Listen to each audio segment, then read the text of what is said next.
and then actually swear. water does not stay. Yeah, that's what first. I know, but no one told me that until I've already had a panel where I did in fact have a coffee. I was told after. But I said at the beginning of the conference. I don't think she was there. Yeah, I wasn't. what I said. Well, I was still working my paper till 3 a.m. the previous night. I had to sleep. I couldn't. If you have any doubts as to I had a what choice happens when between somebody me drinks and coffee in being this here room, at conference. here it's I'm opening your email now. students. Yeah, it was students. Yeah, that's good. And I have, so I will just do it. I'll just put this using the arrows. I thought about doing it online. Because I don't need to read the PDF as such. I just need to know which slide we're at. Thank you. Thank you very much. I just need to know which slide we're at. Hello, hello. Which is tricky because I can't read my own slide from here. I can read my paper or my slide. Yeah, nobody understands this, and people just make, people make daft comments. They go, oh, tell me your office when there's nothing to do with it. I don't have retinas that work anymore, basically. One of the eyes doesn't have retina that works at all, and the other one is a bit iffy. So if you're whipping my glasses on and off, that's what's going on. Just hope this isn't too brilliant, thank you. I'll be keeping straight. Your presentation. Are we actually on now? Yes, People still coming in. Yeah. Start it early.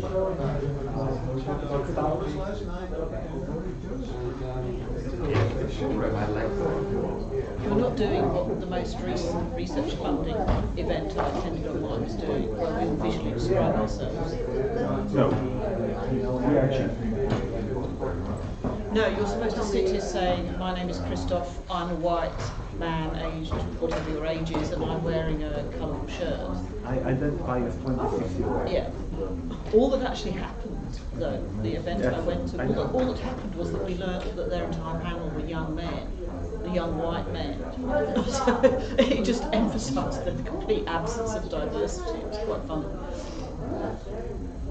It was kind of explicit lack of diversity. I'm going to get my eye drops out if you don't mind. It was good.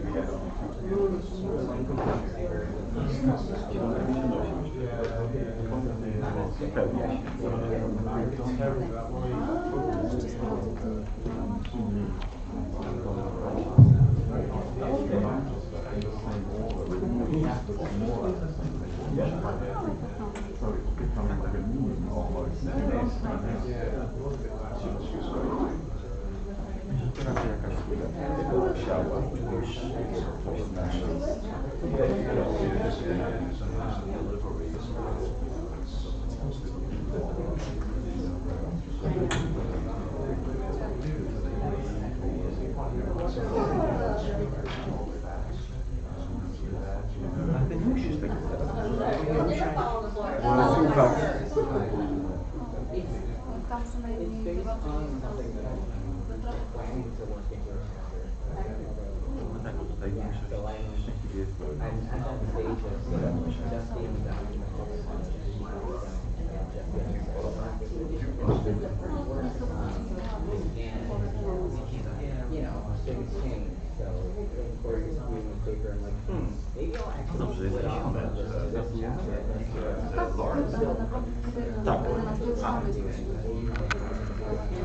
Okay, we have to stick to our schedule because the next Q&A session will involve people joining us online from all over the world. So we have to be out of this room at 11 and in the other room where the Q&A session will take place. So without further ado, as we probably all know Professor Claire Mann already, so I will just introduce her paper, the title of which you can see above me, Reconsidering the Other Vote, 1913, 1947, 1957, 1972, Forster's Other. And that should be amended to read 1956, by the way. The dates are complicated. Well, firstly, thank you for the invitation to give this talk, and it's If the talk doesn't go well, you must blame Krzysztof, because this topic was Krzysztof's idea. For those of you who don't know I my will just work, move there to watch the presentation. for those of you who don't know my work, which is quite possible, I am a film and adaptations and transmedia and fan studies scholar who also works on queer Forster as a big part of that. So I'm not going to be giving a closed textual reading, nor is this a highly polished paper based on beautifully modulated, previously published work with fully worked out ideas. And on the contrary, because I'm in a room with many people who are experts, some of you may have different insights into the other boat or more expertise than me in certain areas. So I'd like to try to keep this short, which is difficult, and I'd like us to have time, if possible, to pull in help from yourselves and suggestions from yourselves. To piece together the puzzle that I am piecing together. I should also thank you for turning up at this time in the morning for a talk about sex and death. You might rather be, somewhere else at this point in the day, and not just sex and death, but of course petit mort as well as real death. The early reception of Forster's posthumous surviving queer short fictions, predominantly published in 1972 in The Life to Come and Other Stories, immediately established The Other Boat as not merely one of the collection's supreme achievements alongside The Life to Come itself, but as, to quote Oliver Stalabras, a worthy finale to Forster's fiction. For Norman Page, 1977, quote, The Other Boat was Forster's finest story, end of quote. For Stalabras, it showed Forster at the height of his powers, with a tragic grandeur, he argued, unsurpassed even in A Passage to India. 52 years on, however, The Other Boat, along with Forster's wider posthumous queer short fictions, paradoxically remains relatively little known amongst its potential readers and even among some later generation critics. And David Scowfield valuably referred to the relative unfamiliarity with Forster's short stories in general yesterday, and I think this is made more acute in the case of the posthumous queer stories, which haven't really been drawn back into the canon. We either know about them or we don't, and there's a wider readership that are, in contrast with the now well-established visibility and appreciation of Forster's Morris, including by popular readers and audiences and the gay community in general. The stories like The Other Boat are not as well known to those audiences, at least. And so as we gather to mark the centenary of A Passage to India, I propose that we revisit Forster's other Passage to India, or more precisely, Forster's other passages in the plural, by which I mean both within and around this other fiction, textual, contextual and transtextual, and traversing literature and life. And there are two areas I particularly want to look at, subject to time. I want to revisit the relations, personal and contextual as much as textual, between the genesis and completion of The Other Boat, which, as with Morris, straddled an almost 50-year timeline between 1910 and 1960, and Forster's own travels to India twice, in 1912 to 1913 and in 1921 to January 22. And my emphasis will be on this contextual surround and this timeline of creation, and I'm interested to see what might come out of thinking about The Other Boat in terms of that contextual surround, and when it was written and what else was happening around it, both in Forster's life, in Forster's wider literary endeavours, and in terms of big history. More provisionally, I'd like to try and situate The Other Boat within a historical timeline, which includes larger events, not least Indian independence at midnight on the 15th of August 1947, as well as Forster's significant parallel projects, both the publishable and the unpublishable projects, which, as well as Morris, ranged from the abandoned novel Arctic Summer 1911 to the celebrated novel A Passage to India 1924, and also Forster's libretto with Eric Crozier for Britain's opera Billy Budd 1949 onwards, and also during that timeline the writing of the story The Life to Come around 1922.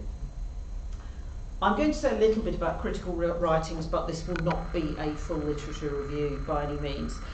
Critical writings have tended to situate The Other Boat in relation to these surrounding texts. Tamara Dorland, who like many scholars unavoidably highlights the story's colonialist context, calls The Other Boat, quote, a hybridisation of Forster's narrative of homosexuality in Morris and his focus on issues of Anglo-Indian sexuality and Oriental seductiveness in A Passage to India, unquote.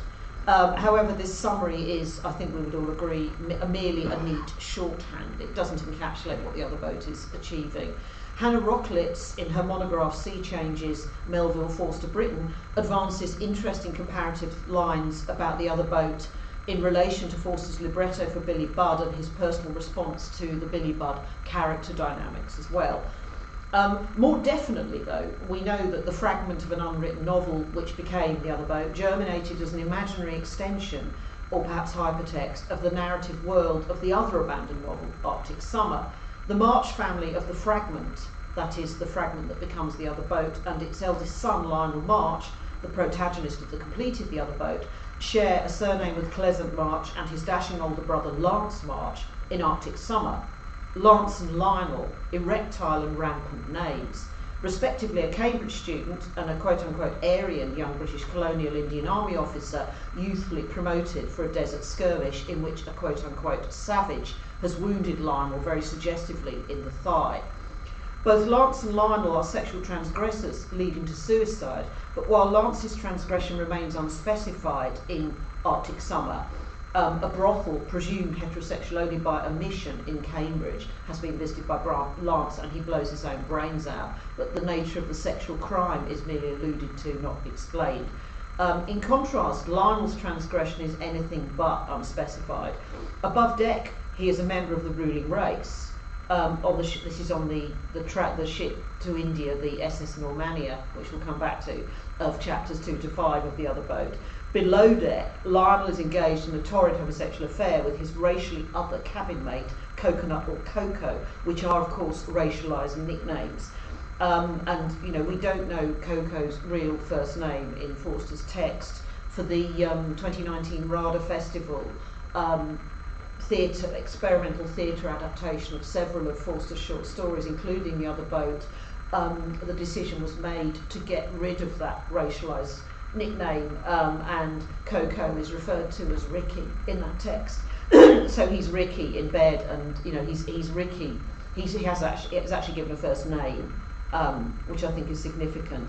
And going back to Lionel, psychically fractured by, in the words of Paul Binding, 2003, quote, an overwhelming passion for another man that his social self could not accommodate, Forster sent him down a dark cul-de-sac, terminating in murder and suicide. There's however, Forster's writing of Lionel's suicide and the murder of his lover, which precedes it, is at once poetic, dramatic and graphic, and moreover the murder takes place at orgasm. Neither of them quite know when the end comes, in a sense, in the way Forster writes this. And during life, Lionel and Coconut's relationship has been written as both violently erotic and tender, recalling Forster's phrase in Morris, toughness and tenderness mixed, followed by a suicide, a murder and then a suicide, which are much debated, but I think can be read as ecstasy in death, and I'm very much going to go along that slightly non-literal and ecstatic reading of The Other Boat in my paper. And both beyond and within the space of the cabin, it's highly hierarchical upper and lower berths and the wider spatial hierarchies of the steamship SS Normannia, which are very, very specified and specific in Forster's story. We could easily, I thought about putting a diagram of the different, deck levels and cabin levels in the Normannia on a slide for you almost, because it is so specific. The story's racialised and imperialist hierarchies are both made brutally overt and radically unsettled. Beyond the cabin, Coco is mores, a powerful fixer in shipping circles of quote-unquote no race, to quote Forster, and holding 2 passports, younger than Lionel but possessing wealth and superior knowledge. Coco arranged the shared cabin, and Coco is the seducer. My notes here have deleted, in sexual terms, a power bottom is the seducer. And I think those of you who are familiar with the story might understand why I've added that note. Now, I am still on this slide, I think. And so, there are some key passages I have put on this slide indicating the seductive element. That night, champagne appeared in the cabin and he, Lionel, was seduced. He never could resist champagne. Curse, oh curse, how on earth had it happened? Never again. More happened off the coast of Sicily, much more at Port Said, and here in the Red Sea they slept together as a matter of course. And then slightly later, although I should explain that there is a kind of in media res beginning to chapter 2, and chapters 3 and 4 particularly go back to the beginning of the sexual relationship between the adult Lionel and the adult Coco. So the chapter numbering on these slides is accurate, but doesn't conform to the, if you like, the linear chronology of the story, because there is a leaping back into earlier events in Forster's structure. So the second quote is from chapter 2. They lay entwined, Nordic warrior and supple boy, who belonged to no race and always got what he wanted. All his life he had wanted a toy that would not break, and now he was planning how he would play with Lionel forever. He had longed for him ever since their first meeting, that is, as children, embraced him in dreams when only that was possible, met him again as the omens foretold, and marked him down, spent money to catch him and lime him, and here he lay caught and did not know it. There they lay caught, both of them, and did not know it, while the ship carried them inexorably towards Bombay. So firstly, I mean, following on from my cautiously contextualising historical timeline and cautiously biographical approach to considering the other boat, which I will come to shortly, I think that secondly, as a second focus, and this is perhaps for you rather than my paper, in the context of the racial, colonial and sexual hierarchies of Forster's narrative and the explicit spatial structures and west to east passage of the steamship SS Normannia, in which these are all staged, I think we have to think about the sex. So in conclusion, I want to reopen for our collective consideration the terms in which Forster's quote-unquote most erotic story, according to Nicola Bowman in her 1993 biography of Forster, and also his stories erotics, might be understood in a text which is notable for its polysemic and debated ending within a wider queer resistance to narrative fixity or narrowly realist readings. And the next slide brings us to some pointers from Forster's own, some pointers and enigmas, I would say, going into Forster's own letter to Furbank at the stage when he had completed the 5-chapter version, the sexually explicit version of The Other Boat, and Furbank had agreed to type it up to Forster's great joy. So, I mean, a key phrase, a key statement made by Forster to Furbank during the typing and the editing of the story is that in a story of this type, the movement dares not stop.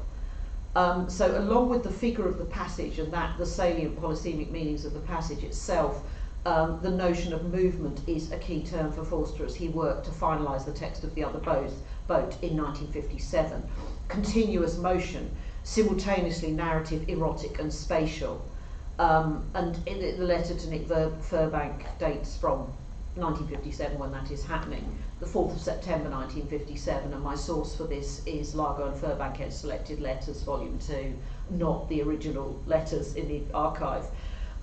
Forster also writes to Furbank another riddle. Lionel is the physical hunter who takes a little time to get underway. Coco is the psychological hunter who nearly gets his quarry at the end of the long conversation. Essentially, they are both hunters. That is how they both get trapped. And when talking about the movement of the story, Forster then goes on in this letter to use the term movement, I think, in a more symphonic sense by describing the phases of progression, the rise and fall of the Lionel-Coco relationship. He says that, writes, the movement, as you have seen, falls into 1, profane love, 2, the long conversation culminating almost but not quite in 3, a sort of sacred love. By the way, all sensuousness acceptable elsewhere must be removed here. So when something close to sacred love is attained, there must be no pornography at that point in the story. And fourthly, an interesting phrase again, mutual destruction. Forster adds that Lionel is trapped by devices he does not recognise. And in her introduction to Volume 1 of Selected Letters, Mary Largo, I think it's Largo who wrote this, Mary Largo suggests that Forster's later life writings and views change and cast doubt on his famous claim earlier that 2 people pulling each other into salvation is the only thing I find worthwhile. there is a kind of a self-framing, you know, in relation to Morris and some of the other fictions. There's this idealised notion of two people pulling each other into salvation. But by the date of writing The Other Boat, or certainly completing The Other Boat more exactly, Largo specifically cites The Other Boat as a move away from that kind of optimism. Thus it was an excitement to him when, near the end of his life, so-called, he found himself writing a powerful story, The Other Boat, on the opposite theme, the theme of mutual destruction. And I guess the period at which Forster is transforming The Other Boat, you know, from a one-chapter fragment, which isn't sexual, into this 5-chapter sexual explicit story ending in murder and suicide, is also the period, of course. I mean, I think there's a kind of something I haven't put in my timeline, which is the period when he and Christopher Isher would correspond with each other about the future of Morris and Alec after the ending of Morris. And it's clear that by, is it the 30s or the 40s, Forster is more cynical about the happy ending. He thinks that they will stay together, but there will be illnesses, separations, infidelities. You know, they'll stay together in a kind of imperfect way that we would recognise as a perhaps very realist way for a, you know, same-sex relationship, in fact. But certainly the notion of the idealised happy ending seems to have faded away, and in The Other Boat it gets flipped into something else entirely.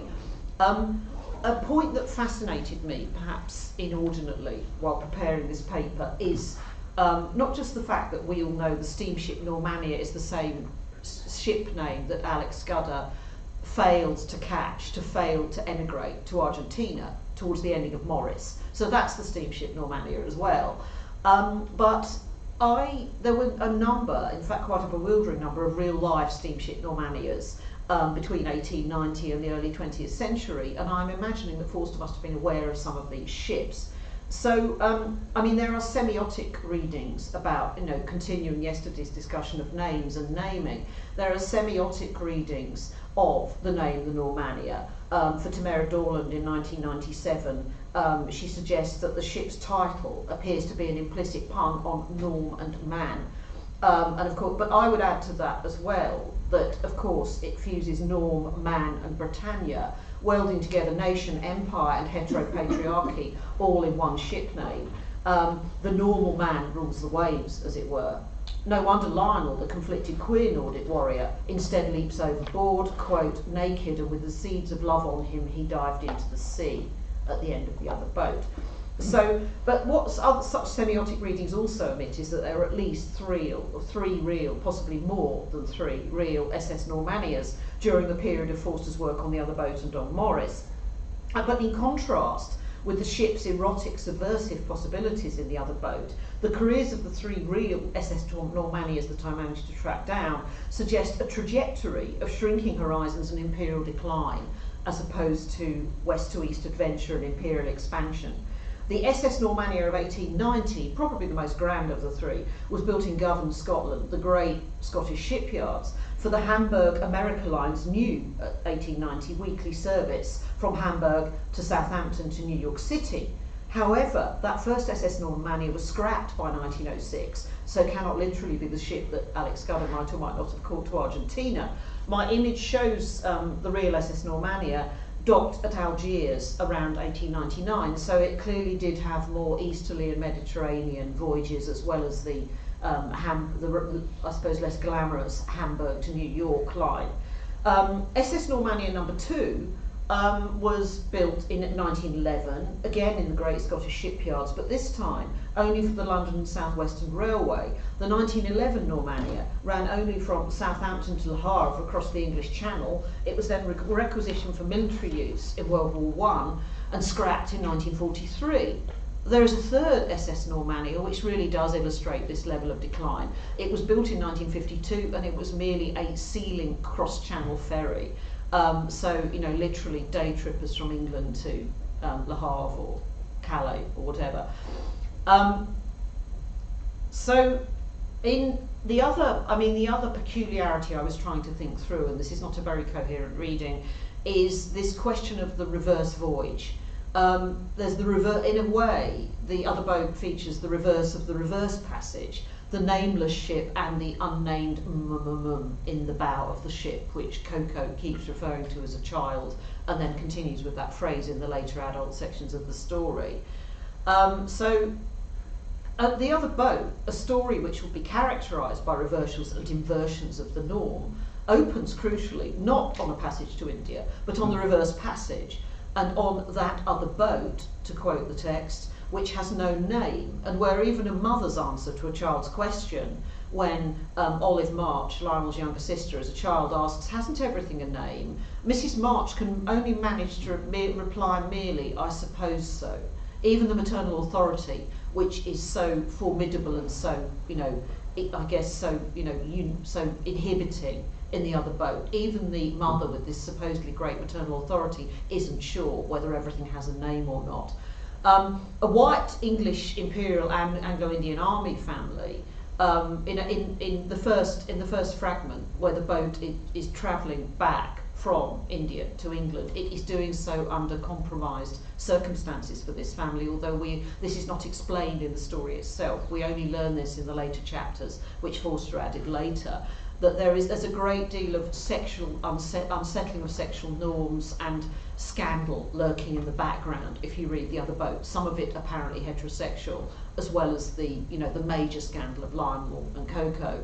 So in the first chapter of 5, the fragment that Forster wrote in about 1912, a white English Imperial Anglo-Indian Army family, Mrs. March and her 5 children, are travelling from India back to England, but in compromised circumstances not explained until chapter 4. The absent father, Colonel March, the dad, to use Lionel's phraseology, has deserted his family and quote-unquote gone native, supposedly with a girl, in the depths of Burma, in that classic cliched colonial narrative of, miscegenation and going native and, letting down the master race. But it's presumed to be, as often in Forster, it's presumed to be with a girl, but later in the story, Coco quizzes Lionel about this. Are there not boys in Burma also? There are boys in Burma, I believe, and Lionel is shocked at the thought of the father going native with a boy, even though he himself is going native with Coco. So from the outset of the story then, the appearance of racial, imperial and heteropatriarchal order on which British rule depended are thus immediately unsettled, although we don't quite realise how far until we read on. But the reader will not fully understand this until the later chapters, when there is, of course, much more to come. But even in chapter 1, the true answer to the question, hasn't everything a name, is demonstrated to be no by Coco, the little boy with quote-unquote a touch of the tar brush, who the March children, and on rereading particularly Lionel, like to play with on the nameless ship, particularly in the thin part of the ship, to quote Coco, the bow, which Coco says is inhabited by creatures or things which are both unnameable and undefinable, the or possibly the I think the plural doesn't have an S on the end. And Lionel, they try to argue, they say if they are animals they must have a name, because, at the beginning of the Bible you've got Noah's Ark, God, Adam names all the animals. And the child Coco of chapter 1 replies, they weren't in the Bible, they were all the time up in the thin part of the sheep, and when you pop out, they pop in. So how could Adam have named them in the Bible, that is?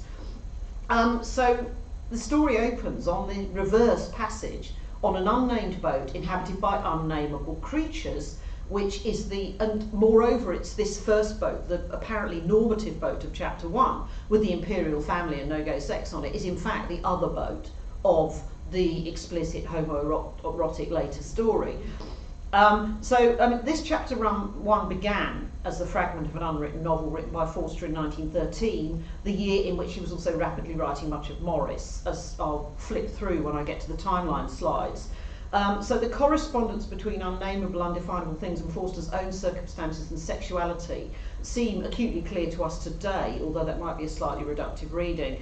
And the completion of The Other Boat by the Forster's additional chapters, written in 1956 to 7, not 57 to 8 as Stalabras seems to suggest. And clearly, the adult sexual chapters are written at a time a world away from 1913 in terms of Forster's own life experiences, and significantly close in time as well to his post-Wolfenden finalisation of Morris for publication. And these chapters 2 to 5 bring the unnameable homosexual acts onto a now named ship the Normannia itself. So the transgressive acts are brought onto the Normannia, whereas the unnamed ship is the one that seems to have the more normative behaviours on it. But you know, with these complications in mind, I will now turn onto the timeline, and I'm mindful of the time here, so I'll try to. Essentially, this timeline goes on and on and on and on and on. I mean, it's the first section of my timeline runs from about 1909 to World War I. So you've got the 1909 suicide of Ernest Mertz the night before Malcolm Darling's wedding, which unsettles Forster and profoundly affects him. Wendy Moffat, working with I.E.M.F. with his diary entries for that time, states that the suicide left Forster feeling ever more cautious and frozen and in a state of sexual anxiety and perceived sexual danger. 1910 to 1911 brings the publication and success of Howe's End, which gives Forster the funds to be able to make his first visit to India in 1912, but it's also, as we know, a time of rightly and personal struggles. There's the attempt, and the abandoned attempt to write Arctic Summer in 1911.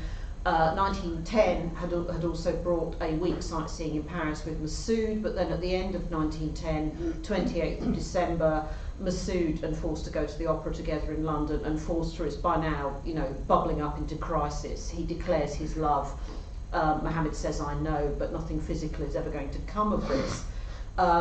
So you've got this kind of a great deal of turmoil going on in Forster's life at this point, and becoming the context of a number of things, you know, the first trip to India, the writing of Morris, and so on. But what is interesting is the biographical and factual connection between the, you know, how the first trip to India inspires the writing of The Other Boat. On the 1912, I mean, the first trip to India was made for about 6 months, September 1912 to spring 1913, in order to visit Massoud and Malcolm Darling, and generally make visits to lots of people and travel around India. And Forster travels by steamship with 2 Cambridge friends. They're joined by Goldie, Goldsworthy, Lowes Dickinson at Port Said. And on this first passage to India, according to Forster's diaries and letters to people, he especially objected to the Mem Sahib women and the rather military passengers that he was stuck with on board, including their outspoken and rigidly racial and racist attitudes. And elements of this experience that he mentions in letters to friends can be seen making their way into The Other Boat. The bridge game, a big feature of The Other Boat, above deck is the Big Eight, this group of 8, you know, Anglo-Indians who play bridge together and clearly see themselves as the centre of the social scene on deck. And Lionel is above deck, he's part of the Big Eight, below deck he's with Coco. And, you know, the experience of sleeping on deck due to the heat, which is also, you know, is featured in The Other Boat.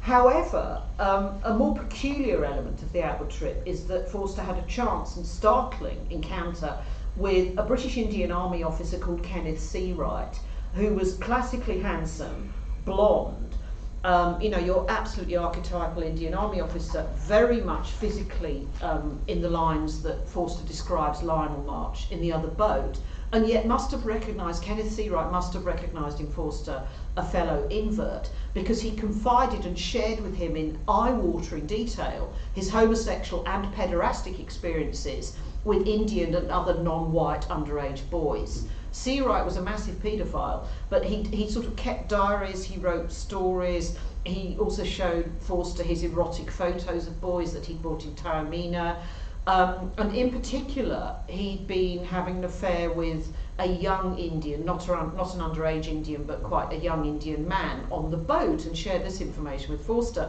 And on the 15th of October 1912, Forster noted what he called the Minorite story that had been shared with him by Seawright, meaning a friendship with a minority, the little Indian, not an underage little Indian.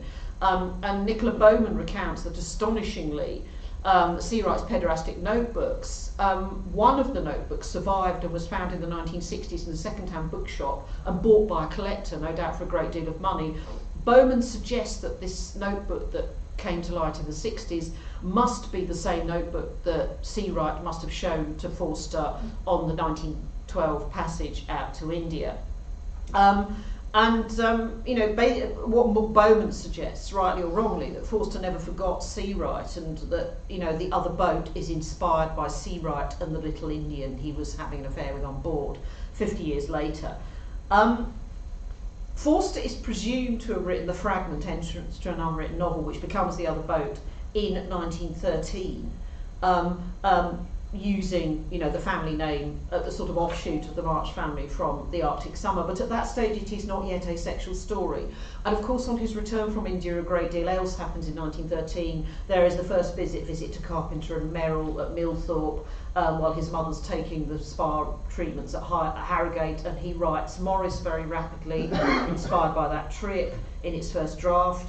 During then there's World War I, where Forster is in Egypt, working with the Red Cross, as mentioned yesterday, and parts with respectability in the sexual sense, and also begins his much longer love and affair with Mohammed El Adel. And then we move rapidly forward to the second trip to India, which I think must be on my next slides. I cannot even see my own slides. Are we in India yet? I think we are. Yes, we're in India in the 1920s. Good. So then there is Forster's more, not temporally longer particularly, but more substantial in many ways, visit to India in 1921 as the secretary to the Maharaja of Diwas Senior, which, you know, I won't go into detail, we know quite a lot about this. But I think, I mean, a few things happen, both on the journey out and back in the 1921-2 trip, and also during the trip, which I think must have informed The Other Boat. On the outward trip, he is surprised by Mohammed, who has bribed someone, just as Coco bribes throughout The Other Boat, to get onto the Morgan's outward voyage at Port Said. And they have joyous sex, a few days of joyous sex, both around Port Said and on the boat itself, I think. But then, because of the heat, and because there's been this renewed sexual connection, once he reaches India, Morgan suffers terribly from unquenchable lust, both in the heat. I mean, he just seems to be permanently priapic if you read Wendy Moffat's account of this. Of course, the Maharaja was also homosexual, and Forster is able to confide in the Maharaja about his unbridled lust. And the Maharaja provides him, paid for, with basically he provides him paid for with Kanaya, basically an attractive but rather devious, boyish boy who is a barber at the court. And Morgan is given to understand that any payment for Kanaya's sexual services has been arranged by the Maharaja, which I think it has, but there's some and he's therefore very frank about what's going on, but there's some complication where Kanaya tries to blackmail him anyway. And what Morgan, who was not normally a sadistic or unkind person at all, discovers about himself, he wrote, I resumed sexual intercourse with Kanaya, but it was now mixed with a desire to inflict pain. And he feels, shame about this, but he discovers that being given complete power over someone who is racially either less powerful or being paid for made him sadistic. So he discovers the connection between imperialism, colonialism and sexual sadism, and that power can make a person who might not be that way inclined sadistic. So I think when we read a text like The Other Boat, we need to bear in mind that both submissiveness and sexual sadism are not outside Forster's knowledge or outside his repertoire at the period when he's revising the fragment in particular. We then get post-war, we get the death of Lily in March 1945, finally, you might be thinking, but also in relation to this notion that The Other Boat is about mutual destruction. It put me in mind of the first explosions of the atomic bomb and Hiroshima and Nagasaki, and in fact that also happens in 1945 in August. So the notion, the fear of mutual destruction or total destruction, atomic destruction, was very much part of the age by the time Forster, post World War II, is going to be returning to working on this story. In 1946, Forster returns to live in Cambridge, having finally parted West Hackhurst. He's a fellow at King's, he has lodgings in Trumpington Street, and according to his own accounts, during the move, he comes upon the fragment or story, The Entrance to an Unwritten Novel, from 1913, And this happens at some point in 1946 to 7. By 1948, Forster has shown this extract to J.R. Ackley, who of course was a producer at the BBC and very much key to Forster's work with the BBC. And in 1948, rather surprisingly in a way, given what we know of the rest of the story, the fragment from an unwritten novel, the stub or the origin of The Other Boat, is published in the BBC's magazine The Listener.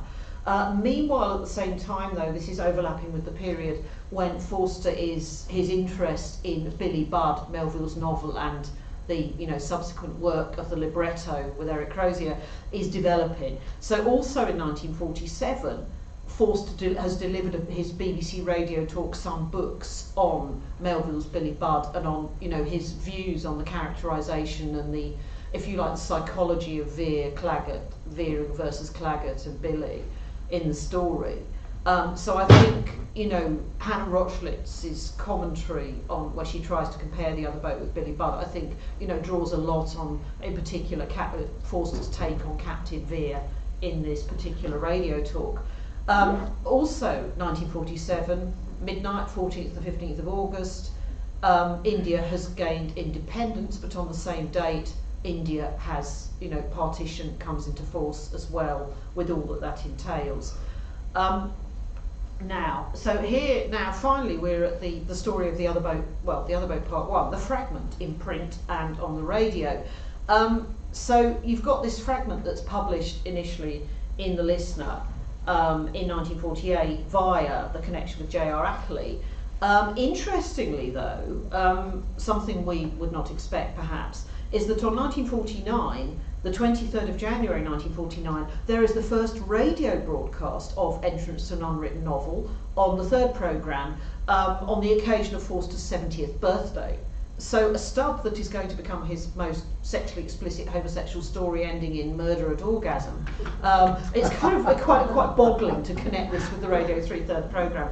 What you can see here is the Radio Times listing for this. And the listing says, E.M. Forster, who was 70 on January the 1st, makes some introductory remarks to his reading of this fragment, the first piece of fiction he has produced since his novel A Passage to India, which of course we know not to be true in this company, but that's how it was billed by the BBC. Brackets, BBC recording. And Forster reading the entrance on the 23rd of January was broadcast on the 21st. It's broadcast on the 21st of January and repeated on the 8th of February the same year. The version printed in The Listener is then also in 1914 reprinted as this time with the title Coconut and Co. Entrance to an Abandoned Novel in the New York Times Book Review in February 1949. And at the same time, alongside these publications of the stub, not too long after this, when moving into the 1950s, we get the context in which the homosexual content might become more thinkable to Forster, perhaps with many caveats. 1954 to 7, the Wolfenden Committee consults and meets in the UK to determine whether there might be a case for the limited decriminalisation of homosexual acts between men, with many caveats attached, as you know, and as you will also know, decriminalisation does not become law in England and Wales until 1967. So there's this long kind of, hiatus and limbo period when there's, possibly there'll be decriminalisation, but there's no certainty about it, and Forster himself was very pessimistic about it, whether it would ever happen. But I think this is interesting because several sources date Forster's composition of the full version of The Other Boat to 1957 or 58, that is, the end of the meeting period of the Wolfenden Committee. His locked diary entries from 1956, in fact, show him firstly returning to this work earlier in August 1956, and secondly, contrary to Oliver Stalabras's and other critics' insistence on a clear division between the sexual stories that Forster wrote for personal enjoyment and then destroyed many of, and what Forster called his sexy stories, and the serious homosexual fictions. Forster's diary entries from 1956 cast quite a lot of doubt on that clear distinction, and the claim by Furbank that Forster himself made that distinction does not seem to be supported by these diary entries. The first of the two diary entries from August, he writes, "These bright hours not dimmed by the sexy story on my stocks." A bit later in August, though, he writes, "For about a month, i.e. ever since I tried to conclude the unwritten novel, I have been controlled by erotic thoughts instead of controlling them." He uses the words masturbational eroticism, and then he adds, "When I'd done my broadcasting script," I'm not sure which script, "when I'd done my broadcasting script, I will try to finish the adventures of Lionel and Coco, and then I will go for a week to Holland." It's like what I did in the holidays kind of like diary. But by 4th of September 1957, Forster's letter to Furbank is quite important, because by this stage clearly the other boat in its full form is complete, though it still remains to be quote unquote finalised, he sighs in writing, and Furbank has kindly undertaken to type up the full story. The part I haven't quite worked out is who typed up the fragment that was published twice and read out on the radio. Was this all done from a manuscript? There's no record. There doesn't seem to be any reference to how the first chapter was typed up at that stage. What is interesting is that there seems to be a secretarial agency involved in the typing up, but they are only given chapter 1 and Lionel's letter at the beginning of chapter 2, that is to say not the indecent parts of the story. Furbank has presumably undertaken to type up the sexual material. There are various editorial queries raised by which Furbank has raised, and Forster is also responding to those in this letter in 1957. One of the queries concerns the question of the time gap between the narrative data part 1 and the remaining parts. Somewhere in the text of The Other Boat it seems to indicate 10 years, but in this letter Forster suggests that he wants it to be a 12-year gap. And one reason for this is the difficulty, I suspect the kind of implied difficulty around making sure that Coconut and Lionel cannot be seen as, particularly Coconut cannot be seen as underage in the sexual chapters. So he concludes in this letter that perhaps their ages are 7 and 11 respectively in part 1, and then by part 2, the sexual part of the story, Coconut is 19 and Lionel is 23. You'll note here ages that are very close to what we know to be the age of Morris, and suspect might be the age of Alec in Morris as well. By 1957, 29th of October, a month and a half after this letter, the Wolfenden Report is finally published. It recommends limited decriminalisation, but the Conservative government refused to enact it, and so the decriminalisation will not be enacted in Britain for another 10 years. And then, just as a couple of coders, September 1960, Forster's notes on Morris are completed in readiness for the posthumous publication, and of course in notes on Morris, Forster predicts that the Wolfenden recommendations, quote, "the Wolfenden recommendations will be indefinitely rejected and police prosecutions will continue." When Morris came out, he was criticised for that negativity and pessimism, but I would say there was some historical grounds for thinking that, because of course post-67 the number of police prosecutions of gay men actually increased, and also in the run-up, in the Wolfenden consultation period and also post-67 there was actually an increase in abuse of police powers, one might say. And then a final part, the coda, in December 1961 he completes his last short story and his last sexual explicit short story, Little Imber, with help from Ackerley. Now, I'm aware that we're running short of time, and I was going to talk a bit more about critical interpretations, but I'm going to skim past. I'm going to assume that you in the room know about the various colonial, post-colonial, psychoanalytic, Foucauldian, etc. potential readings of The Other Boat, so I'm going to skip past that. And I think, to me, a key point really, though, is that there's been this lingering tendency to sort of assume that the story should be criticised. So Iglesias, 1998, indicatively, writes, in his description of an interracial homosexual affair, Forster plays with the topics of British imperial discourse, questioning and subverting them to a great extent, as they affect setting, character presentation, and the role of language. To a great extent, I would say it's very, very overt. The overt use of racial language and slurs and so on in the story, to me, is precisely a marker of foregrounding racism, rather than an ambivalence about it. However, Iglesias continues, the power of this discourse, that is the imperial and racist discourse, together with the power of patriarchal discourses of gender and homophobia, prevents the subversion from being complete and ultimately determines an apparently inescapable tragic ending. So the point I want to pick up on in conclusion is the line of reception of The Other Boat that reads the ending very, very literalistically, and it is therefore tragic and a sign that there cannot be a happy and fulfilled and healthy gay relationship between, and sexual relationship between Lionel and Coco because of Lionel's deeply divided self, which I think is, a major theme of the story, and undoubtedly so. But also that somehow there's this idea that Forster, writing at the time he was, is compromised and must himself slip into imperialist discourse and racialist tropes. I think what is missing there is perhaps a sense of the reflexivity of Forster's own writing in The Other Boat. And this is picked up on to some extent by Tamara Dorland, who, her own reading is very highly reflexive, but there's also the reflexivity in Forster's own use of writing. And I've put the quote of course, the orgasm, strangulation at orgasm scene up here, because what I want to suggest, I think, is that the text of how this is written by Forster actually unsettles assumptions that this is entirely a literalistic ending, but entirely, somehow about a relationship just thwarted by colonialism, or a relationship which is an allegorical, if you like. The sex is often explained or explained away as though it were merely an allegorical expression of colonial and imperialist inequalities. And this leads us in conclusion onto the whole question of Forster's sex writing and Forster and sex writing. And essentially there seems to be a split between when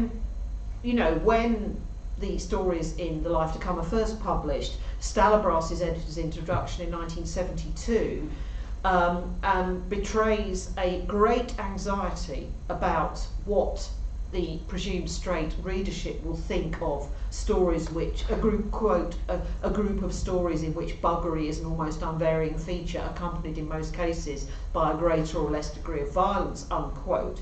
Secondly, Stalabras is concerned to reassure readers of the introduction to the 1972 Abinger edition that if Forster wrote these stories, quote unquote, double quote unquote, not to express myself but to excite myself, end of Forster's quote, they have all in varying degrees transcended their origin. Thirdly, Stalabras is anxious to tell us that Furbank believes that Forster made a clear distinction in his mind between the facetious and the serious homosexual stories, and that only the facetious stories, that might be, the pornographic ones written for fun as well, caused him misgivings. And Stalabras proceeds to reassure readers that, quote, the second subgroup constitutes an altogether weightier body of work. But, as we've already seen from my quotation and citation of Forster's Locked Diary from 1946, it would seem that distinction, in fact, is not so neat in the case of a story like The Other Boat, which is both masterly, weighty, stylistically extremely sophisticated in its treatment of its themes, extremely, analytical of internalised homophobia, condemnatory of imperial and racial discourse, but also very sexual. And I suppose what I'm suggesting is firstly that we need to appreciate the sex in The Other Boat and perhaps, read it less negatively, do not write it off as allegory, and that this sharp division between sex writing and serious literature needs to be rethought. Thank you for listening. I'm going to stop there because I know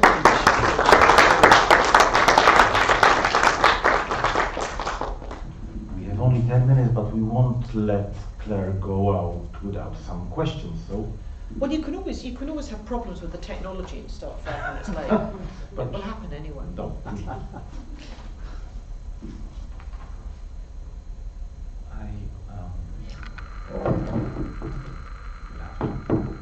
You have no questions. Yes. That's nice and No. straightforward. I have the microphone so I can approach whoever has questions. Perhaps this will provoke some. You have silenced the room, apparently. So it's my job. Can you say a few words about the theatrical adaptation which you mentioned in the introduction? Well, I can, but it's a slightly odd bird. The theatre adaptation in 2019, something that was actually called The Life to Come, to confuse you, which is an amalgam of a number of Forster short stories, including The Other Boat, was experimentally staged as part of the RADA Festival at the Royal Academy of Dramatic Arts in London. And actually, if I move to my final slide, you can see, I missed the part where I was going to talk about Genet, sorry. I was going to talk about Genet and some of Forster's passages in The Other Boat as well. But you can see here images from the 2019, sorry, it's called The Point of It.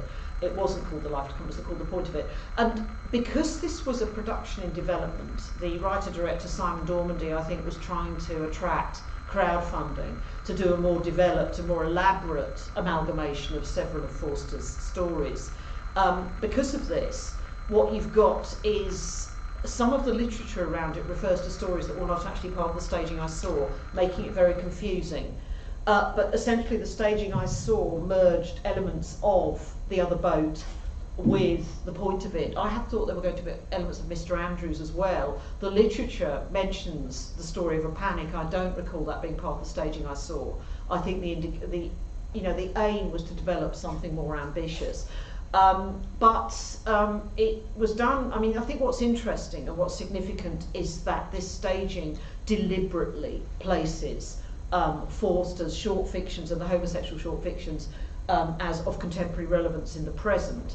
Part of the staging of The Point of It, was done as a contemporary staging interspersed with the staging of The Other Boat, which was marked in the production as being set in 1912. And it's also the kind of production where the actors move the set around. The whole thing was done in a very spare staging on these kind of mobile hospital beds, which is what you can see here.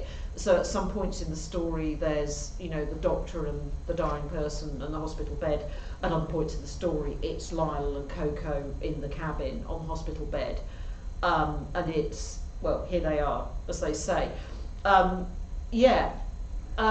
I mean, it used quite a lot of original dialogue. The main section of the staging on The Other Boat opens very precisely with Lyon's letter at the beginning of chapter 2, hello the mater, delivered in that, absolutely the tone of the letter in the story.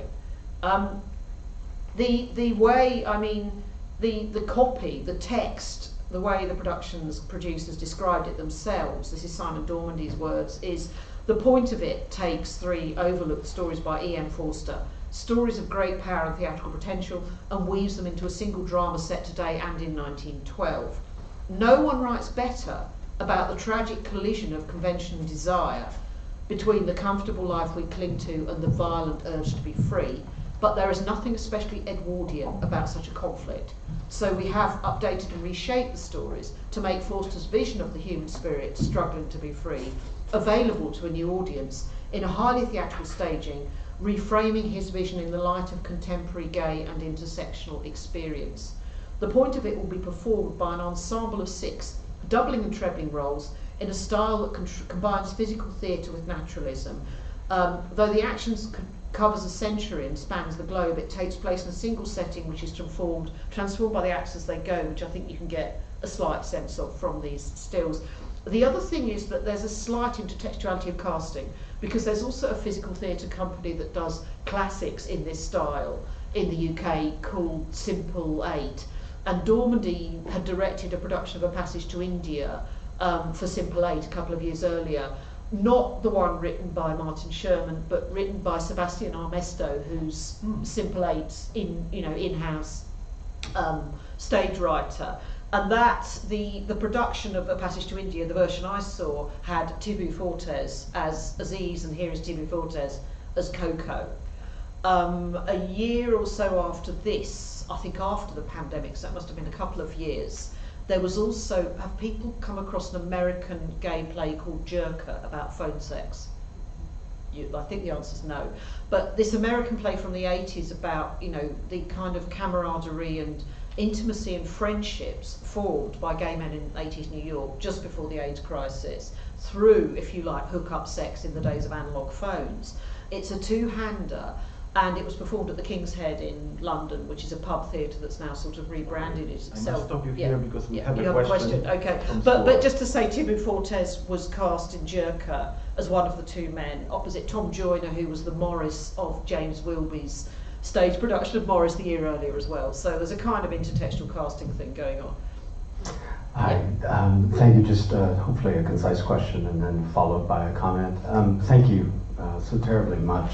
The question is, how do you, I love the recuperative reading of The Other Boat in specific, but it strikes me that the same approach you're taking could help recuperate all of this subset of work within Forster's oeuvre as a whole. So my hopefully concise question is, let's say, you know, we're teaching a Forster seminar, and typically we didn't really know how to frame the stories, like The Other Boat, relative to the canonical texts.